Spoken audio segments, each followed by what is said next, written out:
Richard, thank you very much for agreeing to be on the show. Yeah, hi Ben. It's thanks for the opportunity to chat, and always keen to chat with others in the Salesforce ecosystem and share experiences. Yeah, and I think you've got a very interesting set of insight because you've been an architect on projects, you've been a business owner, you've been around the market for a long time, so you've kind of seen the trends and probably haven't seen the market exactly like we have at this precise moment because I don't think anyone really has. But yeah, I'm really interested to kind of see what your journey's been over the years and some advice you have for people in the ecosystem right now. So yeah, I often start here. So obviously we know you as Richard from PS&C Artisan, and I've known you for a number of years and know you as a Salesforce architect. But what did you do before you got into the Salesforce ecosystem? I was immediately prior, I guess, when I first encountered Salesforce, I was running a Microsoft Gold Partner as a sort of SI system integrator. We're based out in New Zealand. We were primarily working for clients in the United States, so it was back at a time when the exchange rates made that cost effective to provide services to the US from Australasia. So we were building scalable enterprise web apps sitting on top of .NET and SQL.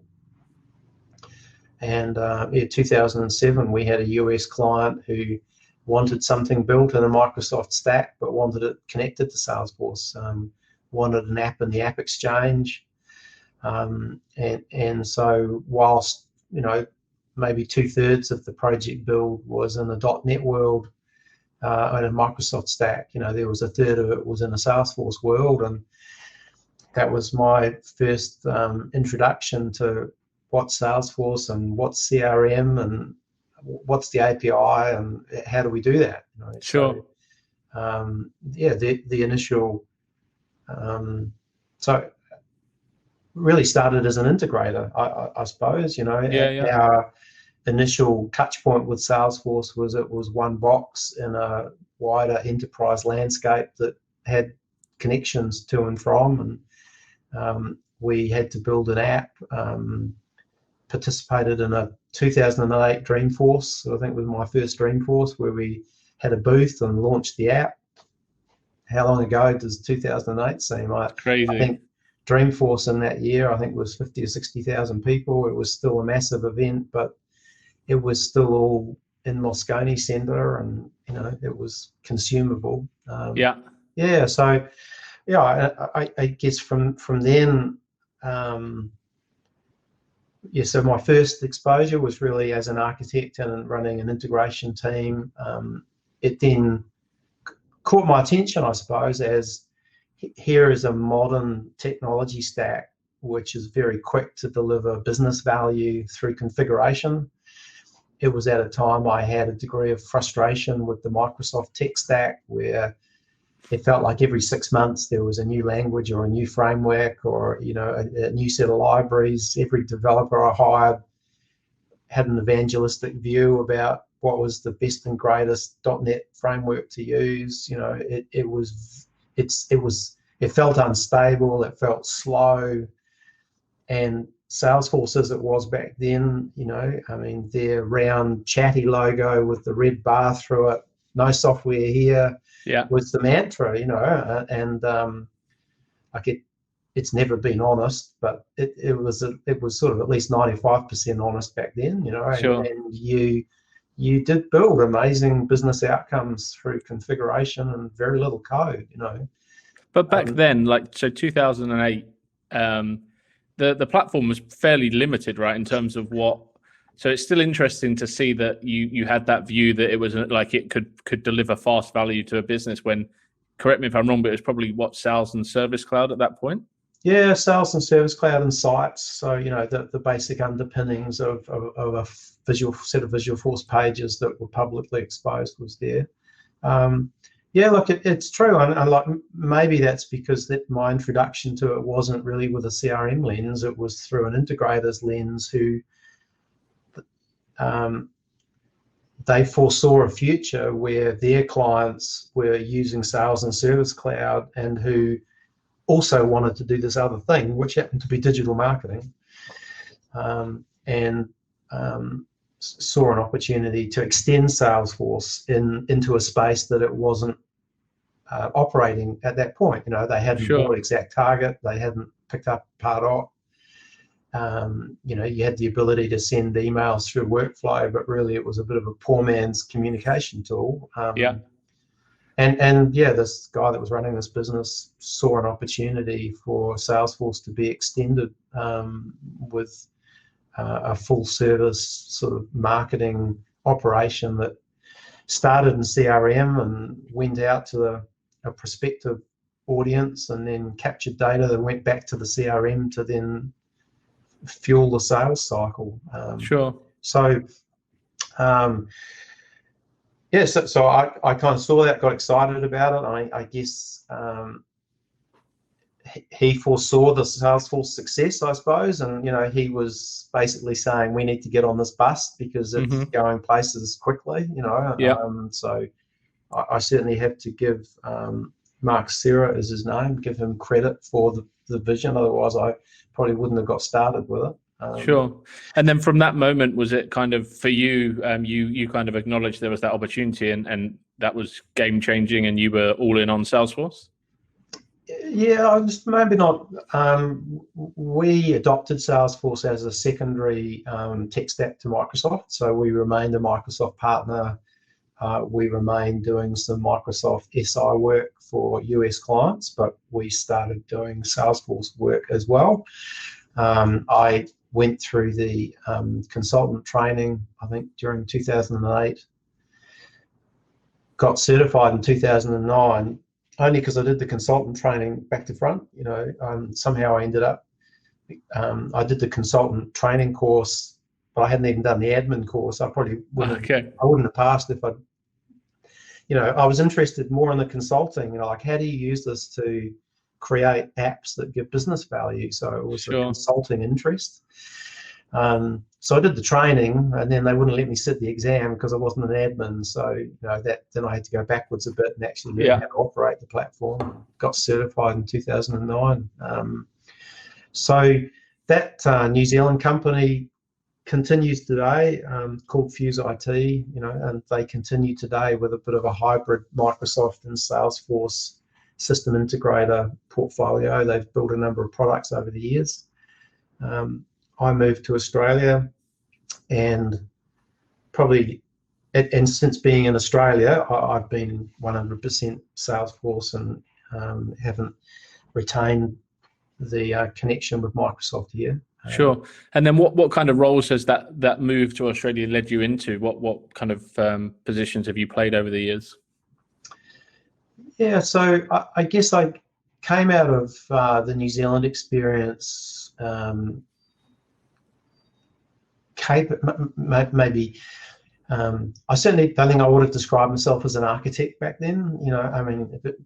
That said, I was leading projects for clients that involved taking a set of requirements and deciding how to solve the problem and leading a team to get that done. So my first role in Australia was formerly a Salesforce project manager role. It was for a state government department in Melbourne. That was the largest state government Salesforce build in Australia at the time. Took them from 12 users to 1,200 over 12 countries, I think. Wow. I stayed there for 2 years, and then moved to work at Australia Post. So that first role was, the title was project manager, but really I played the role of project manager and architect. It was sort of back in the day. There didn't used to be such a thing called Salesforce architect. When I started work with Salesforce, that wasn't a thing. It wasn't a credential. You never saw a job ad for that. How times have changed. Like everyone's an architect today. We'll talk a bit about certificates and along the way, I'm sure. But it's back then, no one was an architect. Today, everyone's an architect. But I was really doing that role of what's the macro solution design, how does Salesforce integrate to other things, and I was also doing the project management, so responsible for resourcing and budgets and things like that. And back then, what was the market like in terms of like how many people, like if you needed to resource that project, were there people around? Were there options for you to grow a team? There certainly were small partners. I mean, that particular project, I think when I was there, we peaked to a team of 16.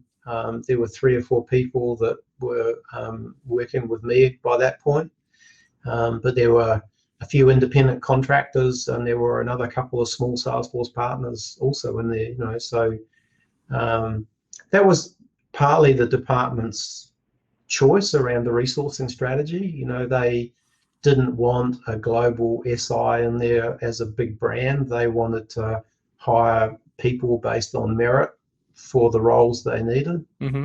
And that was the brief to me as project manager was, there's a probity process to follow to make sure we pick people fairly, but advertise for people and pick the right capability and the right person for the role. So that's what we did. And so it was a bit of a mishmash of people, but it was actually very successful. We had some Victorian public servant people got involved, in cross training, and it's still there today, some of those folk.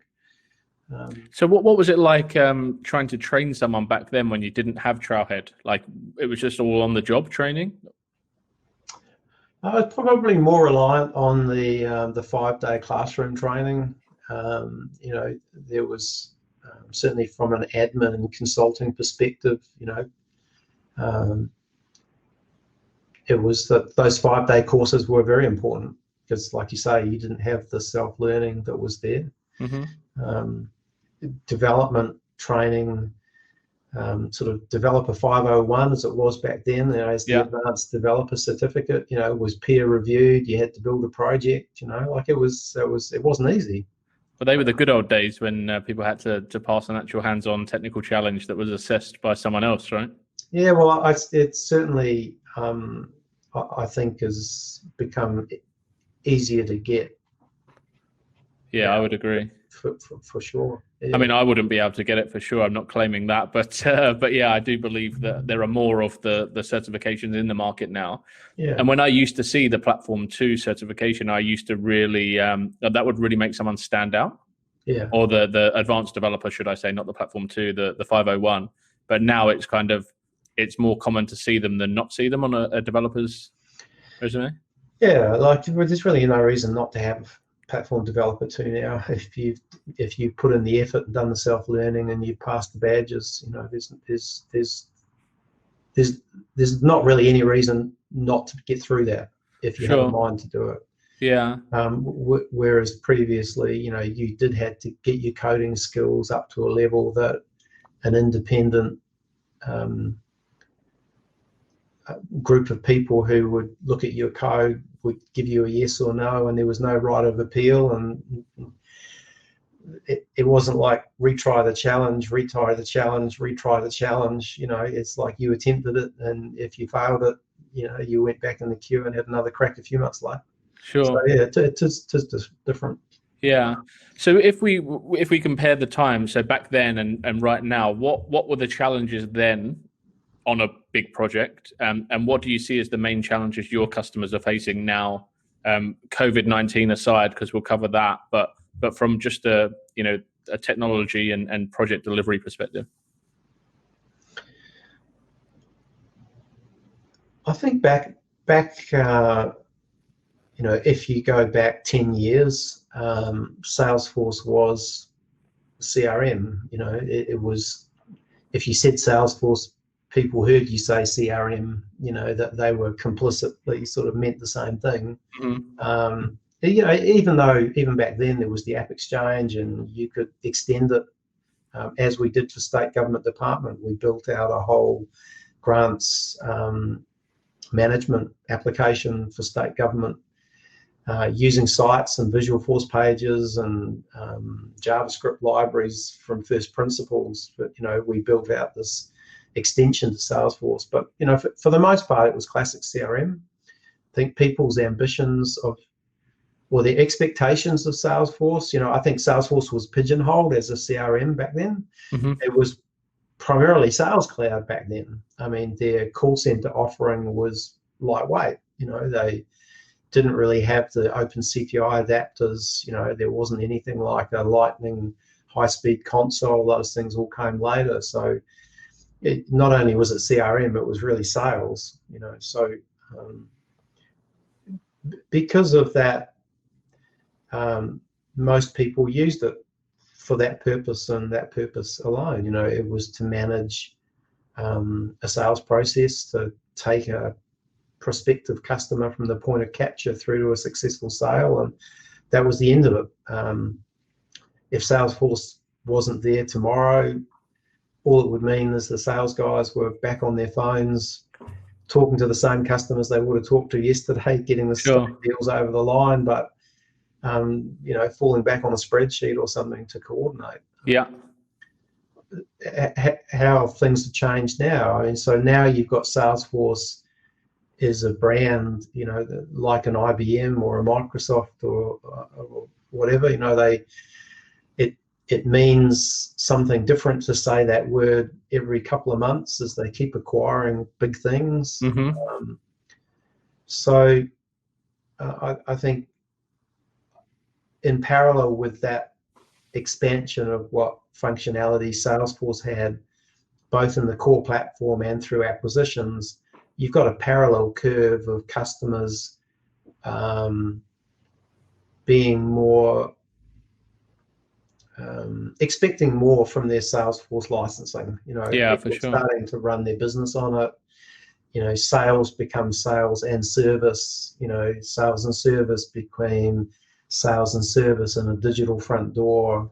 You had mobile apps, and then you got Marketing Cloud and all the other clouds. So I think now it's the pace, the breadth of it has changed. I guess what we see is small to not small, medium-sized businesses today are going to Salesforce looking to solve the sort of problems there that only the Telstras and the CGUs and Australia Post of the world were doing 10 years ago. It's sure. Like they've caught on to the message of Salesforce can be an enabler, not only for our sales function, but also our service and our marketing function and our operations. And now we're running our business on Salesforce, and if Salesforce isn't working tomorrow, our business is stopped. Mm-hmm. So all of that has changed the way projects have to be thought about. I guess they've become more mission critical to how a business operates, and that's really where the Artisan brand was concocted. I found people were phoning me not for classic CRM, but because they were wanting to run their business on the Salesforce ecosystem, and they needed it done right.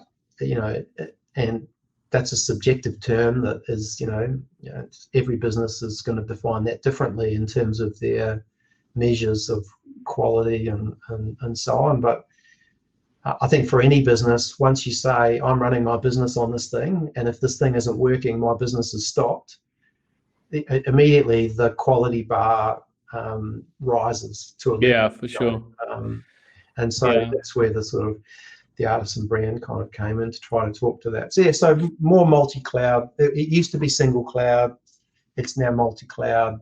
And it used to be bought on a credit card by someone in a sales team, right? And now it's it's crazy to think. Just very different.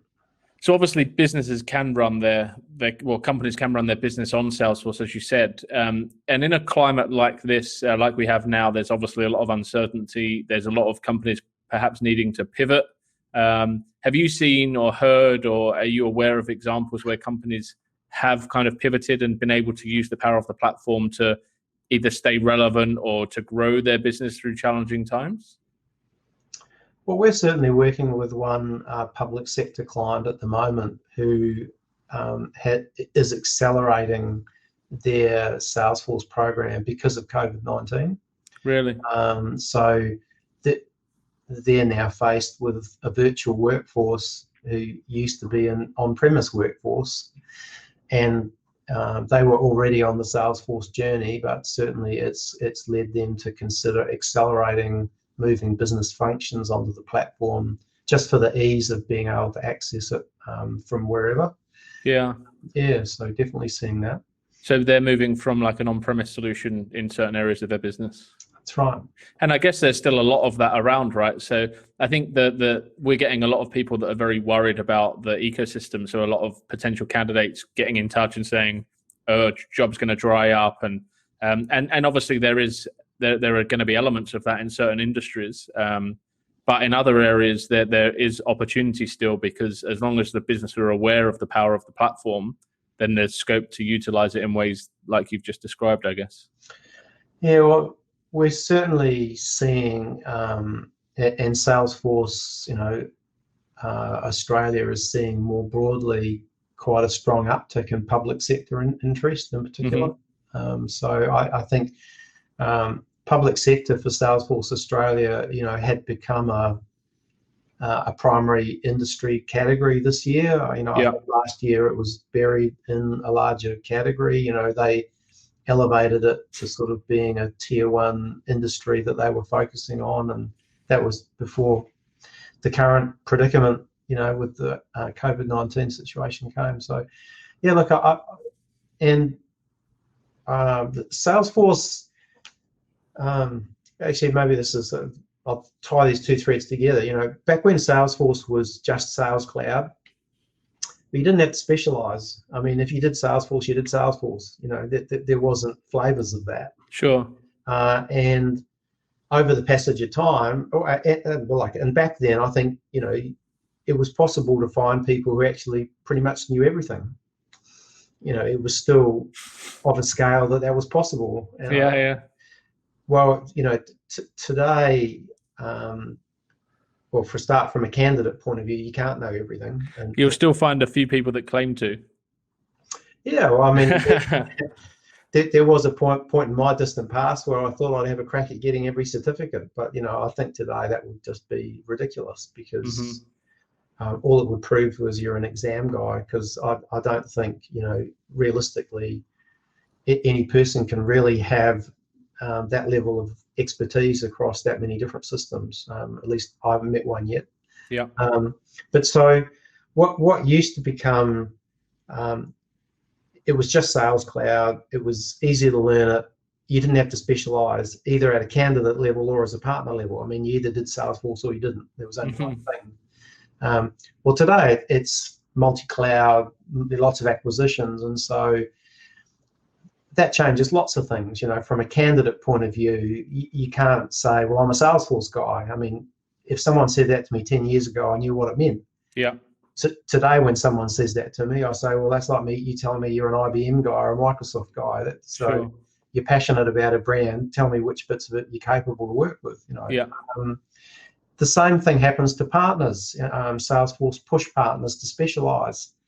But they're not keen on partners who are trying to be jack of all trades. They encourage you to specialize by product, by customer segment, and by industry, and by geography. So and some partners, strive to do that. It's certainly true as a partner that you're more likely to be thought of if you've got focused expertise, that you'll come front of mind when Salesforce wins new business, and those four red blocks sort of land up with your four holes. It's like, well, there's a partner that fits. We'll use them. So the impact of COVID-19 is where I was going with it. It sort of depends on how specialised you were. For those partners who had become highly specialised in the travel industry, for example, are in a pickle. Yeah. if you're a partner who had, focused on public sector, you're probably impacted a whole lot less. Yeah, that's true. I think which geography you're in, what industry you're in, and maybe even a little bit around what products were you focused on. I think in the current market, corporations are worried about their capital. They're not spending money in places they don't have to spend. Mm-hmm. So I think you'd certainly expect people are still investing in mission critical functions. Yeah. And some are moving to Salesforce more aggressively because they see a need to adopt a software as a service platform. Sure. But I think when you get to things like Einstein and artificial intelligence and IoT and some of the Salesforce products that are like they're not fringe products. It's not what I wanted to say. I don't want to dilute the importance of them, but they're at the bleeding edge of where technology is going. Yeah, they're kind of emerging, right? They're emerging technologies, and I think if you're a CIO who's told to cut the capital budget by 50%, it's some of those proof of concept, emerging technology things will kind of more likely to get put on pause than your call centers software's end of life and you need to move to a cloud system. I think those projects will still continue. Yeah, sure. And just on that point around specializing, do you think there's like a sweet spot? So should all consulting partners be expected to be able to deliver a sales and service cloud project just because that's core, right? And then they should be able to maybe do a couple of others and that's their specialism? Or is it more than that? Like what do you think's the sweet spot?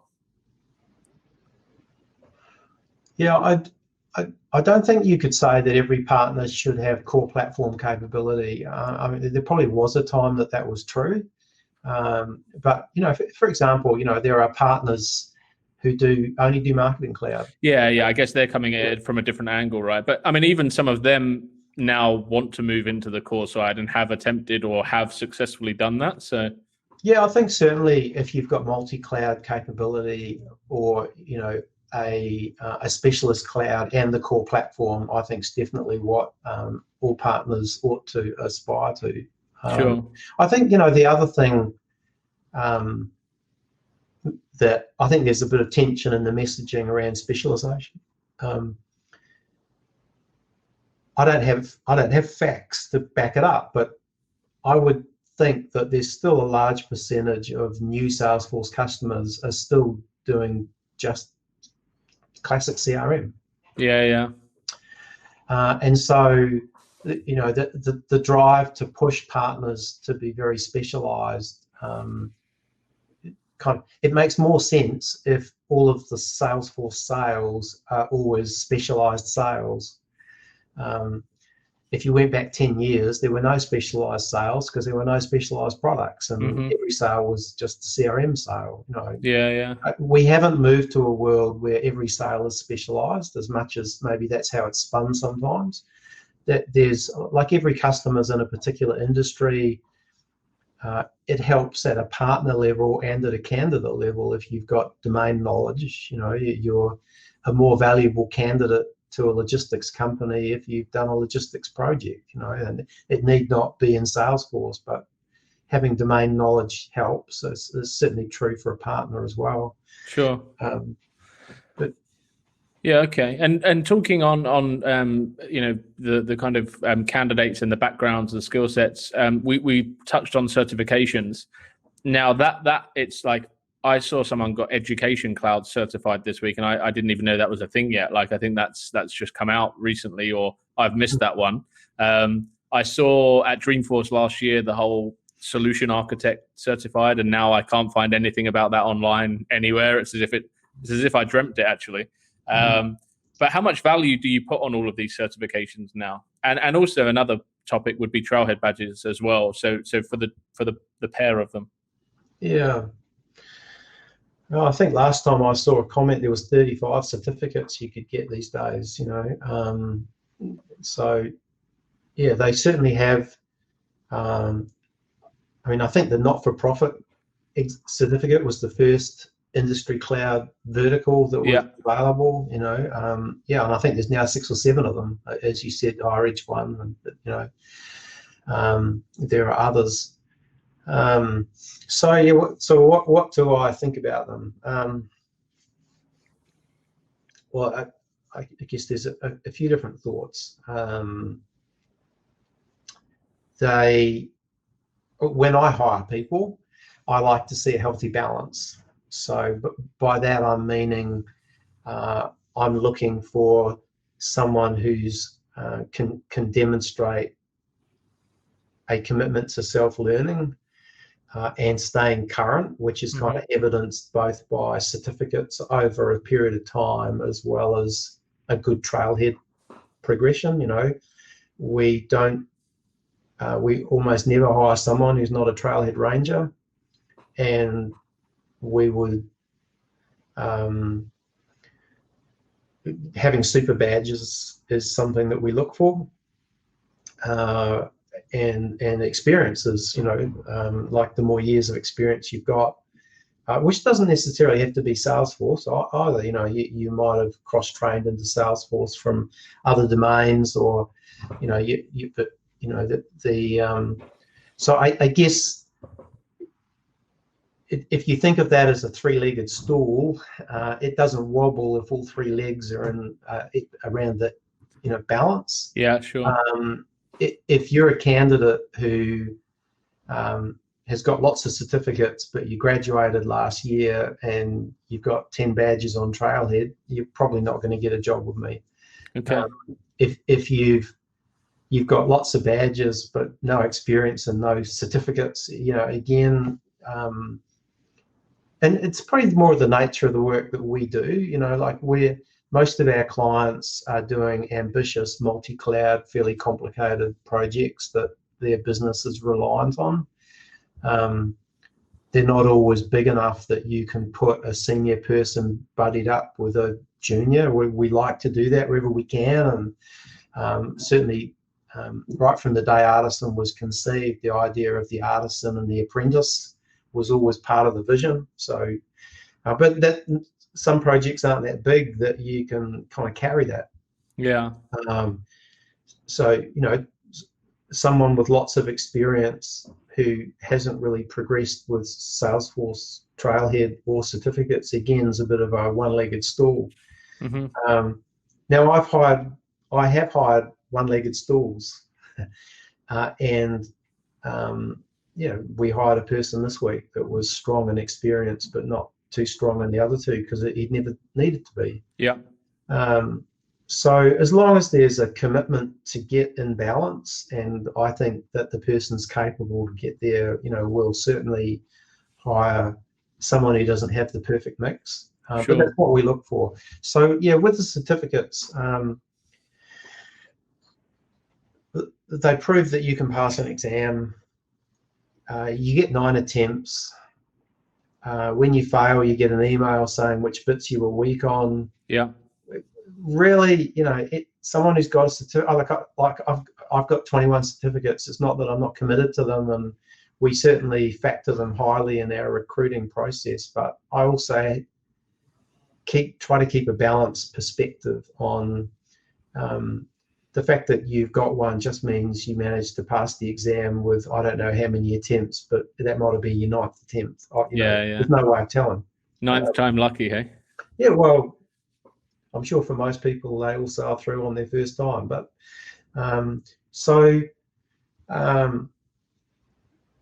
they definitely show that you've made a commitment and you've put some effort in, and that you did get yourself maybe in one go or maybe 9 to a point of having that. And it's not 9 goes to get 100% of the knowledge. It's 9 goes to get 70% of the knowledge, or pass markers, you know. So even someone who's passed, there still might be 30% of the topic they haven't got a clue about. Sure. So you've just got to be a bit balanced with how much weight you put on them. Sure. You know, some certificates are more valuable than others in terms of products and the kind of projects that you're doing. We talked a bit about Platform Developer 2 and Dev 501. You know, I don't think Platform Developer 2 proves quite as much as the Dev 501 proxy project did originally, but I understand why the change was necessary in the interest of scale. We like to, because most of our projects are multi-cloud, you know, we do look for multi-cloud credentials. We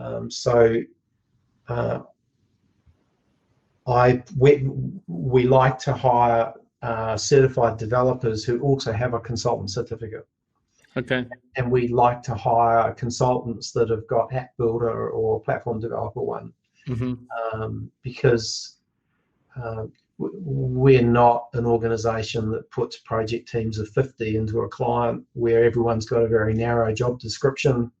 You know, some of our projects have got one person, and so you've got to think for yourself and have more of a generalist capability. So we do look for that. We do a lot with, I think the two most common clouds for us these days are probably Service Cloud, Community Cloud. So again, every partner will be a bit different with what they look for. If you're strongly focused in marketing, you're going to look for Marketing Cloud credentials. The industry clouds definitely fit with the industry, the push for industry specialization. You know, if you you know, want to have your hand up to say, well, as you said, like, you know, we specialize in higher education. Well, you better have some people on your team that have got the credential. Yeah, of course. Yeah. If you and I guess this is case by case, and it really depends on the person, so it might be hard to answer. But if one of your team have gone away and say got the CPQ cert, but they've never worked on a CPQ project, how easy is it for them to work on a CPQ project? Like, do they just intend to kind of slot in and understand what's going on, or does that still take time to build up to project level? Yeah, I think there's a passage of time is really the key to the answer of that. Like, if you pass the exam the day before the project starts, I think you'd slide in pretty comfortably. Yeah. And therein is the danger of passing exams ahead of you having the chance for industry experience. You know? Because if you do the training or pass the exam and then you don't have an opportunity to practice in it, it's pretty hard to retain that knowledge, and almost as hard to go back and refresh it as it is to learn it from the beginning, you know, if you've let it go a year or two. Yeah, sure. So I think for me, you know, it's a timing question. I mean, things like CPQ probably are best not learnt on the job. You know, I think that's a complicated enough product that the training and the forcing yourself to get your knowledge to a point where you've got the credentials pretty important. Einstein, so there's a few products, there's a few credentials like that are niche product focused. You know, like Einstein Analytics would be another one. Well, if you're not on a project that's using Einstein Analytics, you know, it's great theory, but it'll pass into the back of your mind pretty quickly if you're not using it. And for us, at least, there's not many clients buy that. So again, that comes back, I guess, both to Salesforce's push for partners to be specialised. If you're a partner that's specialised in CPQ, you'll probably get introductions from Salesforce for CPQ products, projects, and that then helps you have CPQ certified people that have got experience. They kind of all come couples together. Yeah. If you're trying to be a generalist candidate or a generalist partner, it's a bit more difficult to try to, you've got to be a bit more selective, you know. So for us, what that's meant this year, because we've always had the core platform has been our DNA, I guess. Yeah. And we've been known particularly for, you know, community cloud, security cloud, you know, platform security type stuff. This year, what we're wanting to do is pick up a MuleSoft capability and a Heroku capability, because we see those as growth areas in the market that are increasingly part of the projects that we're doing. Sure. But you have to be selective, I think, you know, unless you're one of the top 5 or 6 global SIs of the world, where you can afford to have a dedicated practice for each of the components, and and they've got industry capabilities as well. So they'll have teams of management consultants that focus on higher education, and they'll have a team of consultants that get credentialed for it. Yeah. Most Salesforce partners aren't that big.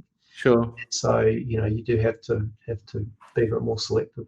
Yeah, sure. So where do you see, and when you're hiring, where do you see the biggest gaps in the market from a skill set perspective? There's, I guess the first one that comes to mind is there's big gaps with developers who know Lightning Web Component development with LWC. Yeah. That's kind of quite a problem for the industry. And it really dates right back to the No Software Chatty logo, and we had Apex and Visualforce. And, for the first 20 years of Salesforce's existence, that's kind of all there was, and then we had a year or two of Lightning Aura where people were introduced to a bit of a hybrid. And, no sooner had the developers got their head around that was all deprecated, and we've now got a new thing. It's starting to feel to me like Microsoft felt 15 years ago. Really? Every 6 months there's a new thing, the old thing's out, the religious fervor around JavaScript frameworks, and is it React or is it Angular, or, and all of the, that whole front-end web JavaScript world, which I don't claim to have expertise in particularly, but certainly from a team management point of view, I can definitely see it's evolving rapidly. It has been doing so for years. There's new frameworks come out all the time, and whilst there are some patterns and so on, I worry. Aura was last year's thing. Lightning Web Components is this year's thing. What's next year's thing? Yeah. I mean, it will still be JavaScript, but it I think the stability of that. So I think Salesforce developers have probably been in a bit of a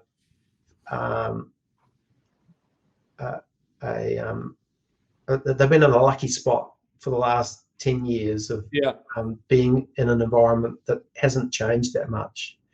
So you could become a developer, you could learn all the quirks about multi-tenancy and how to write code on the Salesforce platform that is going to scale. But the pace of evolution was quite modest. Now Salesforce, quite rightly, I think, has embraced the JavaScript front-end world. You've also coupled yourself to a world that's very rapidly evolving. So and so there's very few developers on the market, from what I see, that they could put their hands up and say, look, I'm a really skilled LWC developer. The skills of doing that versus the back-end Apex controller are quite different. Yeah. I think you'll start to see, and that's where the platform developer 2 thing doesn't quite get us where we want in terms of segregating candidates by capability, because there is a skill set around the back-end programming of Salesforce at scale, which is still a challenge. It's still a multi-tenant environment with all sorts of quirks you have to learn. The front end has changed completely from what it was a few years back. So what we find is, we're starting to hire with those 2 strands in mind. Really, like separating the role. Yeah, and if we need a LWC front-end developer, we'll actually advertise for a front-end web developer. Yeah. I think we're seeing that. We're seeing that more. And what I've also found, which is interesting, is that people that have been a Salesforce developer for 8 years are now sometimes losing out on jobs because they haven't upskilled enough. Because everyone wants Lightning Web Component developers now. And even though an element of the role is still going to be the back-end stuff and still going to be writing Apex code, if you're not progressing and learning the front-end stuff, then you're missing out. Yeah, absolutely. And the tough thing is it's actually not easy. I think most developers who, or maybe I'll say this a bit differently. I think as a developer, the first time you learn a JavaScript paradigm, it's a steep learning, compared to the old compiled languages, and whether it was a C# or even a Java. There was discipline and tools, and it was still a fairly stable. It was just a language that you learned. JavaScript it's got all sorts of challenges, and I guess, my experience is not every developer can become a very highly productive front-end web developer. It takes a particular mindset and a particular passion, around that. So yeah, we find we get more success transitioning to a LWC developer from someone who actually doesn't know anything about Salesforce but knows a lot about JavaScript frameworks, and that's all comfortable. Yeah. The hiring hurdle for us is to try to sell Salesforce Lightning as not a proprietary world, and to try to communicate that this is open source, it's just another framework, and it's a big enough market that it warrants you spending time in, because the front-end web developers are a bit nervous of, they're on this bus that's rapidly evolving, and they want to stay abreast of where the front-end web developer work is going. Yeah. And worried that if they spend a year or two doing nothing else than Salesforce, all of a sudden they've fallen behind the breaking wave of normal front-end web work. Yeah. So it's if we can convince people to come on board, we find that's a better transition. But we also find, like when we hire Salesforce developers or consultants in a more classic world, we don't often offer a job and have someone turn it down. That would be exceptional. Yeah. But it's been a regular occurrence that we've offered a front-end web developer a job and they've turned it down because they've thought more about it and talked to their mates, and they've decided, like, nothing against you, but I've decided I don't want to be a Salesforce guy. We've seen that, and it's interesting now because we've done a few podcasts with people that have made that transition, and their view was and has been that Salesforce wasn't a cool platform or technology. And one of the guys, Samid, who works in Melbourne, he's an amazing developer, and he was saying that when he was working with Aura, it wasn't fun. Like, he didn't enjoy working with Aura, but now with LWC, it's what he wants to be doing. Yeah, I think they've definitely aligned it with kind of where the industry was heading, and Aura was kind of a halfway no man's land. We see the same thing. Other thoughts on certificates? We definitely like to see staff heading towards application architect or system architect. So for those on a more technical strand as a developer, whether they're back end or front end, we encourage them to work towards system architect. The designer certificates around. We haven't talked about CI/CD and Salesforce DX, but those are also, really big changes that are becoming really important in many projects now. So any of the folk that we've got with developers, we encourage them to head towards system architect, get those designer certificates around deployment and the development type of ones. And if you're a functional consultant, we encourage you to head towards getting to application architect. Sure, yeah, that makes sense. CTA is an interesting one. It's, I think you and I have talked about that a couple of times. It's still elite. It's still hard to get. It's still primarily focused on the core platform. Last year in the Salesforce Partner Program, as a partner, you got the same points for having a system architect as having a CTA. So as a partner, the CTA wasn't a benefit really, in terms of how they tiered you. And certainly for the account execs we work with, I even had a Salesforce account exec to ask me once what a CTA was. I'm sure that maybe that's just an exception, but it wasn't. to have a credible architect was important.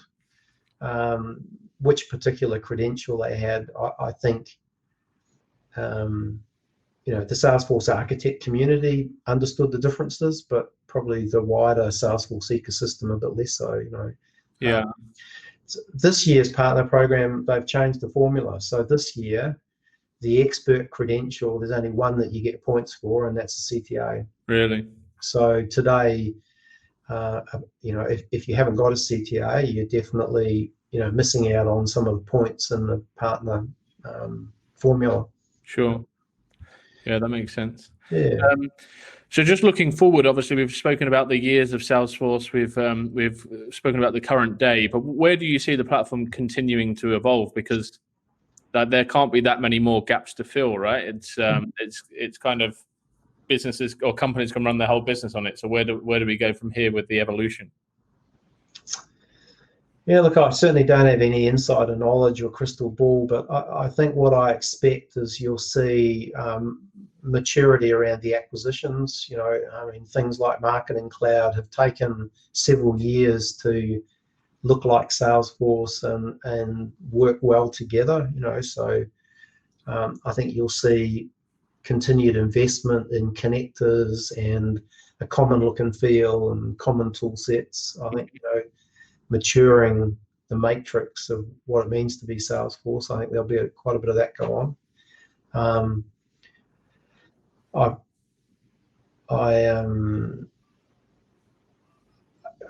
Will they keep doing acquisitions? I don't know. COVID-19 hasn't helped anybody's war chest of capital to spend on things. You'd sort of want to think that probably slows up a bit for everybody. I think there's still some niche functionality. It's a question for me, I guess, where you've got people in the App Exchange with a very successful niche product.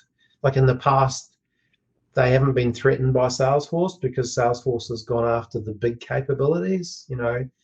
I wonder what the intention is, because you're right, there's only so many big capabilities that you can fill through acquisition, so either that slows up or, potentially they start to make acquisitions of more narrow, niche products. Sure. So I think, a bit of that we will see. Yeah. And I think definitely more industry clouds, more industry focus. That's definitely the drum is beating loudly from Salesforce around that. Sure. For candidates, for partners, for customers, I think you'll continue to see more clouds, which in turn makes life more difficult for candidates and partners. So it'll continue to broaden in that sense. Yeah, and to finish on a positive note, I know we spoke off air beforehand around the fact that you've been scaling your team fairly aggressively through COVID-19. So I guess your message there is for anyone that perhaps isn't feeling that positive with the way the market is, there's still going to be opportunity out there for good, solid candidates. Yeah.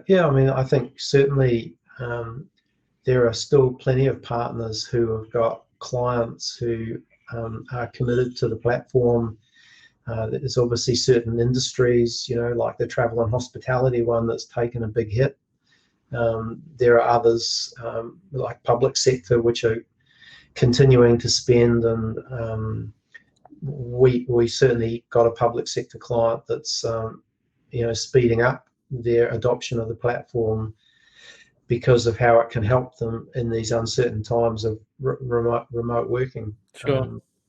I think it's to the degree that people have a gap whilst we get through the next 3 or 6 months. I think some of the things we've talked about in this session also, whilst I wouldn't take away the pain of being able to work for a while, at least the positive of that with Salesforce is at least you've got access to Trailhead and free learning, and there are all these industry clouds, and if you're an Apex developer, there might be an opportunity for you to learn the JavaScript front end world, and because I guess what many of us find is when you're fully engaged, fully utilized, your ability to learn new stuff is limited. And particularly if you've got an interest to learn something that's a step sideways from your current role, the ability for your employer to give you that opportunity sometimes just a bit limited. So yeah. I think to the degree, look out for the part. There are still some partners are hiring. There are still clients signing up for Salesforce. There are some sectors like public sector that are picking up the pace. So, look for those opportunities. And if you are forced to have a bit of a downtime, celebrate the opportunity to come out of the back end of that even more valuable than you were before. Yeah, it's a really good a good message. Now's the time to be upskilling and future-proofing your skill set as much as possible. So, yeah, thank you so much. I've really enjoyed the chat. Lots and lots of value in there for our listeners, and yeah, I've really enjoyed getting to know more about your background and the kind of career path that you've had, and the challenges you've overcome over the years. So, thank you very much. Yeah, no, thanks, Ben. Thanks for the opportunity, and it's been great to work with you over the years, and a lot of I think you've done a great job of specialising. As the encouragement to partners is. Talent Hub's been a dedicated Salesforce, supplier of sourcer of resources. I think what you've been doing with the Dreamforce and taking candidates there is great. So. Well, I hope we can still go this year. We'll see. It's not looking very likely, is it? But maybe we'll have to put that one on hold. No, that's very true. And thanks very much for the opportunity to chat. No, all the best.